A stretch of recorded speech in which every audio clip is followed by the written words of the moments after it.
있었더라입니다. 정말 이 말은 요즘같이 힘들다고 하는 이 세상에 꿈 같은 말이죠. 여러분들 옆 사람에게 또 주변 사람들에게 남는 게 있습니까? 이렇게 물어보면 난 남는 게 많습니다. 이렇게 얘기할 사람은 별로 없을 거예요. 근데 왜 은행에 저금합니까? 이렇게 물어보면 그거는 돈이 남아 돌아서 저축하는 게 아니라 써야 할 곳이 있어서 저축합니다. 그렇게 말들을 하죠. 실제로 지금은 좀 돈이 남아 있다고 해도 그것을 남는 것으로 우리는 생각하지 않습니다. 왜냐하면 미래를 준비를 해야 되기 때문에 그렇죠. 우리는 물질이 많이 있어도 또 적게 있어도 항상 그 생각, 그 심리는 부족하다라고 하는 겁니다. 그런데 오늘 본문 말씀은 우리에게 남는 이야기를 전하고 있습니다. 대단히 신기한 경우죠. 내용을 보면 하나님께서 모세에게 성막을 지으라 그렇게 명령을 하셨고, 모세는 그 하나님의 뜻을 받들어서 그 일을 진행해 나갑니다. 모세가 성막을 만들려고 하는 하나님의 명령을 받은 곳, 그것은 바로 환경이 잘 조성된 또 경제적인 활동이 활발한 그러한 장소가 아니라 광야, 소위 죽음의 땅입니다. 경제적인 활동이 왕성하거나 뭐 거기서 무슨 수입이 창출되는 그런 것이 절대 아니라는 거죠. 모든 백성들의 상태를 보면 이 사람들은 다 애굽에서 금방 노예로 살다가 해방된 그런 사람들이고, 정말 한 사람 한 사람이 다 우리는 미래에 어떻게 살아갈 것인가, 미래가 불투명했던 그런 사람들의 모습입니다. 이런 사람들, 이런 상황에서 하나님이 말씀을 주시는 것은 성막을 만들라 이렇게 말씀하시는 겁니다. 또 성막을 짓는데 이게 무슨 간단하게 만들어지는 그런 성막도 아닙니다. 내용을 보니까 아주 비용이 어마어마하게 들어가는 그런 성막입니다. 성막을 짓는데 주재료가 뭔가 봤더니 금덩어리입니다. 금. 오늘날 환산해 보면 수백억 정도의 금이 성막을 만드는데 필요했던 거예요. 모세는 이스라엘 사정과 형편을 누구보다도 잘 알고 있습니다. 그런데 하나님이 시내산에서 모세를 불러서 말씀, 계명을 주시고 그 다음에 하시는 말씀이 성막을 지으라 그렇게 말씀하십니다. 백성들에게 금은 폐물을 받아가지고 성막을 만들라 그렇게 명령을 하시는 거예요. 모세가 그 하나님의 명령을 받은 다음에 사실은 마음이 얼마나 무겁겠습니까? 우리 사정을 하나님은 누구보다도 잘 아실 텐데 참 하나님은 우리에게 어려운 말씀을 주시는구나. 참 하나님께서 나에게 이런 말씀을 주셨는데 이거 백성들에게 전해야 되는데 이거 어떻게 전할까? 백성들에게 이 말을 전하면 분명히 백성들이 원망의 소리를 낼 텐데 이 말을 백성들에게 어떻게 전할까? 아마 모세의 입장이 굉장히 곤란했을 겁니다. 그런데 모세는 하나님의 명령하신 그 계획을 그대로 가감없이 백성들에게 선포를 합니다. 그리고 백성들이 그 모세의 말을 듣고 반응을 보이는데 보니까 이 결과가 너무 엄청난 거예요. 본문 4절부터 6절까지의 말씀은 그 당시 상황을 이렇게 말씀하고 있습니다. 백성이 아침마다 자원하는 예물을 연하여 가져왔으므로 성소의 모든 일을 하는 지혜로운 자들이 각기 하는 일을 중지하고 와서 모세에게 말하여 이르되 백성이 너무 많이 가져옴으로 여호와께서 명령하신 일에 쓰기에 남음이 있나이다. 모세가 명령을 내림에 그들이 진중에 공포하여 이르되 남녀를 막론하고 성소에 드릴 예물을 다시 만들지 말라. 이 백성들이 성막을 만들기 위해서 필요한 재료, 금, 은, 폐물, 이걸 아침마다 가져옵니다. 성막을 만드는 사람들이 이제는 재료가 너무 많으니 그만 가져오게 했으면 어떻겠느냐 모세에게 보고를 합니다. 그래서 모세는 백성들에게 이제 재료가 충분하니 그만 가져와라 그렇게 선포했다는 거예요. 그리고 어떤 상황으로 결론이 납니까? 7절 말씀 보니까 있는 재료가 모든 일을 하기에 넉넉하여 남음이 있었더라 그렇게 결론 집니다. 이게 정말 부럽기도 하고 꿈 같은 상황이죠. 죽음의 땅, 광야, 사막에서 성막을 만드는 데 필요한 재료가 넉넉하게 모아질 수 있었다는 거예요. 오늘 본문은 하나님의 역사를 세워가는 방법을 알려주는 대단히 소중한 말씀입니다. 이 말씀 잘 배우시고 이 말씀을 마음속에 담으셔서 이제 2018년도에 하나님의 역사를 건강하게 세워가는 그런 성도들 되시기를 주님의 이름으로 간절히 축원합니다. 하나님의 역사를 이루어가는 데 있어서 쓰고도 남음이 있었다, 이런 꿈 같은 결과를 만들려면 어떻게 해야 되는가, 그걸 지금부터 보는 겁니다. 이런 엄청난 기적의 역사를 만들기 위해서는 먼저 하고자 하는 일이 하나님의 계획인지를 확인할 필요가 있습니다. 하나님의 일은 내가 계획하고 내가 세우는 게 아니에요. 하나님이 우리에게 이렇게 하라, 그렇게 계획을 주시는 겁니다. 하나님은 미디안 광야 불타는 떨기 나무에서 양을 치면서 거기까지 온 모세에게 음성을 들려주시죠. 그 들려주신 음성은 이스라엘 백성들을 애굽에서 인도해낼 하나님의 계획입니다. 그걸 말씀하셨어요. 하나님은 또 기드온이 밀을 타작하고 있을 때에 하늘의 사자를 보내셔서 이스라엘을 미디안 압제에서 구원할 하나님의 계획을 말씀하셨습니다. 또 하나님은 요나에게 니느웨를 구원할 계획을 말씀하셨어요. 하나님은 이 시대에도 역사 세우시기 위해서 우리에게 그 옛날처럼 계획을 주십니다. 우리는 나를 향한, 우리 가정을 향한, 또 우리 교회를 향한 하나님의 계획, 이 계획을 알아내야만 되는데, 그 알아내기 위해서 끊임없이 이 한 해 기도하고 말씀에 귀를 기울여야 됩니다. 하나님의 일이라고 하는 명분을 갖고 일을 많이 합니다. 이건 하나님의 일이다. 많은 교회가, 또 많은 신앙인들이 그렇게 때로는 열정을 가지고 많은 헌금을 해가면서 그렇게 일들을 하는데 이상하게 세상으로부터 지탄을 받는 경우가 있어요. 하는 일들을 보면 정말 어마어마합니다. 엄청난 일을 해내놓고 다 이구동성으로 하는 고백은 뭐냐면 이거 다 하나님이 하셨습니다. 눈에 보기에는 다 그럴듯하고 명분도 좋아 있어 보여요. 그런데 이상하게 그 일을 해놓고 난 다음에 보면 두고두고 문제가 되는 일들이 있어요. 왜 그렇습니까? 그 일은 하나님의 계획하심이 아니기 때문에 그런 거예요. 하나님의 계획하심이 아닌데 그 일을 하면 안 됩니다. 반대로 하나님의 계획하심이 있는데, 그래서 하나님께서 그 계획을 통해서 역사하시길 원하는데 그 일을 회피하려고 해서도 안 됩니다. 그렇기 때문에 하나님의 계획하심을 알기 위해서 우리는 다른 방법 없어요. 기도하면서 하나님의 계획을 알아내야 된다는 거예요. 척박한 광야에서 성막 만든다고 하는 거, 이건 인간의 계획으로는 나올 수 없는 계획입니다. 그 누구도 이런 무모한 계획을 세울 수가 없어요. 그런데 그 계획이 나왔어요. 그리고 그 계획은 하나님의 계획이었다는 겁니다. 모세는 그 하나님의 계획을 백성들에게 그대로 전했습니다. 백성들은 믿고 순종하라고 하는 그 하나님의 말씀대로 그냥 순종하고 따랐더니 결과가 어떻게 됐습니까? 쓰고도 남는 엄청나고 놀라운 역사가 그 공동체 안에 일어나게 됐다는 거예요. 여러분들 화면을 보시면 우리 교회 사무실 테이블에 이에 거두니 보리떡 5개로 먹고 남은 조각이 12바구니에 찼더라. 요한복음 6장 13절의 말씀이 자그마한 액자로 걸려 있습니다.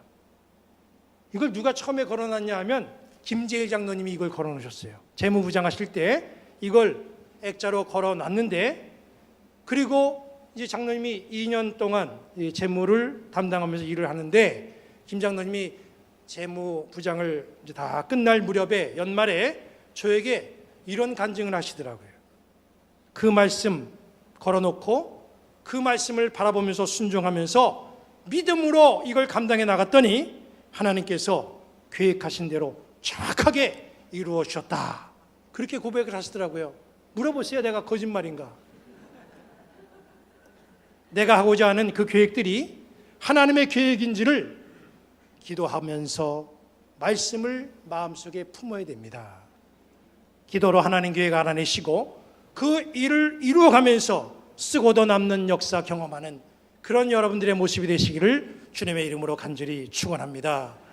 두 번째로 쓰고도 남는 역사는 자원하는 마음이 될 때에 이루어집니다. 본문 3절은 이렇게 말씀하고 있죠. 백성이 아침마다 자원하는 예물을 연하여 가져왔으므로. 자원하는 예물이 성막 재료로 쓰였다는 거예요.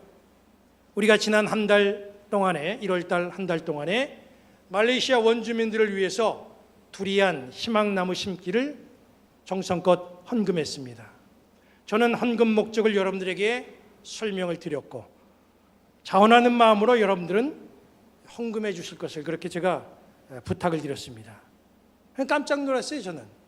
왜냐하면 제가 이 헌금을 위해서 준비하며 기도할 때 뭐라고 기도했냐면, 하나님, 그래도 그 사람들 생계를 위해서 나무를 심어주려면 이 정도 헌금은 되어야 되지 않겠습니까? 이 정도 헌금은 꼭 하도록 해 주십시오. 제가 그렇게 기도했는데 제가 생각했던 것보다 훨씬 더 많은 헌금이 헌금되어졌다는 거예요. 심지어는 어떤 분 보니까 교회에 나오지 않는 자기 식구들 이름으로도 그렇게 헌금을 해주신 분들도 계시더라고요. 어제 제가 말레이시아 이신걸 선교사님과 통화를 하면서 헌금 상황을 말씀드렸더니 자기는 한 100그루 정도 심어줄 것으로 그렇게 예상을 했었대요. 왜냐하면 다른 교회도 그런 프로그램을 한 적이 있었기 때문에 그 정도 우리 교회 정도면 그 정도 하겠다 이렇게 생각을 했다고 합니다. 그런데 그게 아니라 훨씬 더 많은 헌금이 헌금되어졌기 때문에 원래는 한 마을에만 이걸 심어줄 계획이었는데 두세 교회를 더 물색해서 이제 이 나무를 심어줄 그런 계획이라고 저와 통화하면서 그렇게 말씀을 해주셨습니다. 이분이 올해 이제 4월 연회가 열리면 우리 교회를 또 방문할 계획이 있으신데 그때 오시면 또 여러분들이 자세한 상황을 들을 수가 있을 겁니다. 저는 헌금하신 분들의 명단을 붙들고 참 회개기도 했습니다. 야, 내 믿음이 성도들의 믿음은 이 정도 큰데 내 믿음이 이 정도밖에 안 되었는가. 참 저는 회개기도 했어요. 본문의 7절 말씀처럼 여러분들이 선교지를 위해서 헌금해 주신 거 정말 이것은 일을 하고도 남을 정도로 넉넉한 그런 결과였습니다. 제가 지난주에 이번 주로 두리안 헌금 종료입니다. 제가 그렇게 광고 시간에 말씀을 드렸잖아요. 그런데 오후 예배 끝나고 어떤 집사님이 교회 사무실로 오셔가지고 저는 다음 주까지인 줄 알았습니다. 제발 이것까지만 좀 받아주십시오. 그렇게 그냥 사정의 말씀까지 하시더라고요. 이런 자원하는 마음 우리 하나님이 바라보시면 얼마나 기뻐하시겠습니까? 헌금이라고 하는 거 사전적인 의미로 보니까 어떠한 일에 자발적으로 돈을 바침 이렇게 되어 있더라고요. 자원하는 마음으로 드려지는 것이 헌금이고 그렇게 드려지는 헌금으로 쓰고도 남는 역사 나타나고 건강한 교회로 세워지는 그런 우리가 되기를 주님의 이름으로 간절히 소망합니다. 마지막 세 번째로 쓰고도 남는 역사, 이건요 감동이 있어야 가능합니다. 헌금은 감동이 없으면 안 해요. 이스라엘이 출애굽할 그 당시 환경 보면 굉장히 그 환경이 어렵습니다. 광야라고 하는 척박한 환경입니다. 그런데 그렇다고 해서 이스라엘 사람들 주머니에 물질이 없었는가? 그것도 아니에요. 다 갖고 있었어요. 애굽에서 나올 때 이스라엘은 빈손으로 나온 것이 아니라 하나님의 은혜로 물품을 가지고 나올 수가 있었어요. 출애굽기 12장 35절 36절은 이렇게 말씀하고 있습니다. 이스라엘 자손이 모세의 말대로 하여 애굽 사람에게 은금 패물과 의복을 구하매 여호와께서 애굽 사람들에게 이스라엘 백성에게 은혜를 입히게 하사 그들이 구하는 대로 주게 하심으로 그들이 애굽 사람의 물품을 취하였더라 그랬습니다. 이스라엘이 애굽에서 나올 때 애굽 사람들에게서 물품을 취했다고 그랬어요. 다 챙겼습니다. 그들의 주머니에는 은, 금, 패물들이 있었습니다.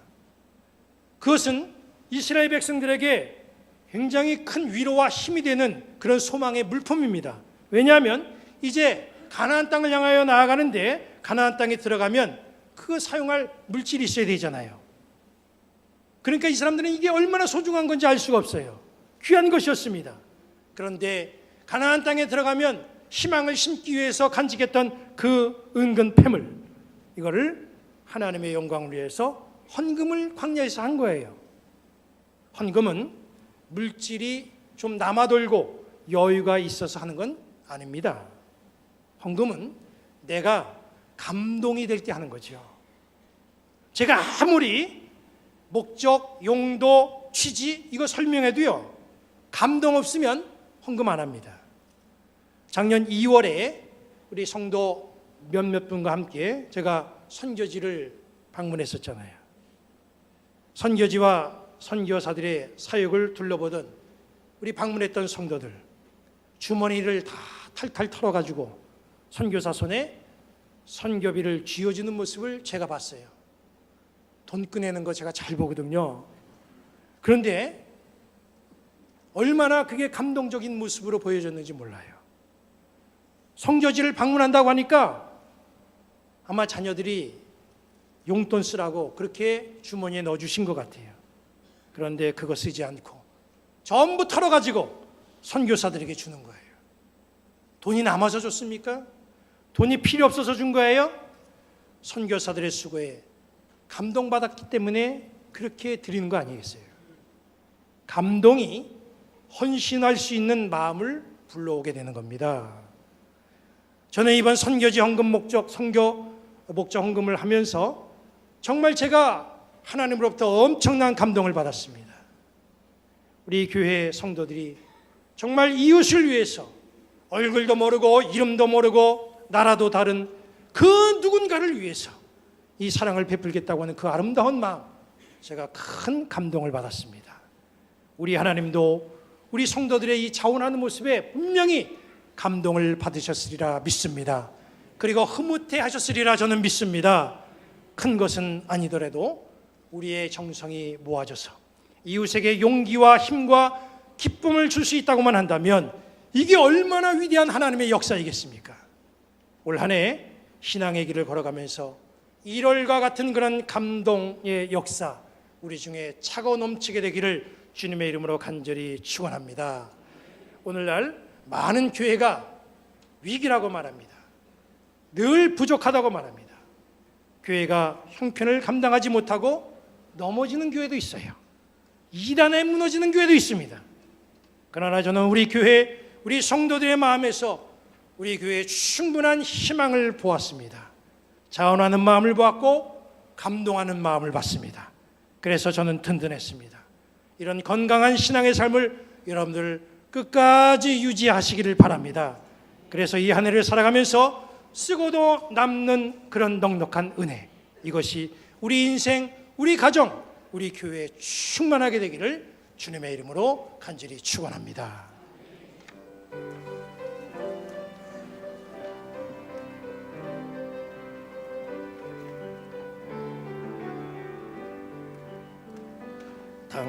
당신의 그 섬김이 천국에서 해같이 빛나리.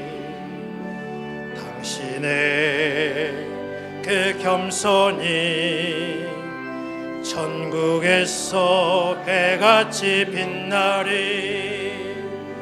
당신의 그 믿음이 천국에서 해같이 빛나리. 당신의 그 충성이 천국에서 해같이 빛나리. 주님이 기억하시면 족하리. 예수님 사랑으로 가득한 모습, 천사도 흠모하는 아름다운 그 모습, 천국에서 해같이 빛나리. 당신의 그 순종이 천국에서 해같이 빛나리. 당신의 그 사랑이 천국에서 해같이 빛나리 당신의 그 찬송이 천국에서 해같이 빛나리 당신의 그 헌신이 천국에서 해같이 빛나리 주님이 기억하시며 만족하리 불타는 사명으로 가득 찬 모습 전사도 응모하는 아름다운 그 모습 천국에서 해같이 빛나리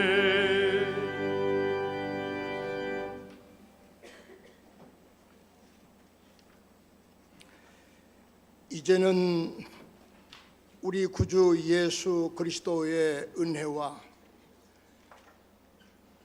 그 아들을 이 땅에 보내주신 하나님 아버지의 무궁하신 사랑과 성령이 항상 우리와 함께 계셔서 우리를 감동하시고 지키시고 인도하시는 역사가 오늘 이 거룩한 주일 은급주일을 맞이해서 하나님 앞에 예배하고 또 축복의 성찬을 받으며 하나님의 축복을 받은 모든 성도들 위에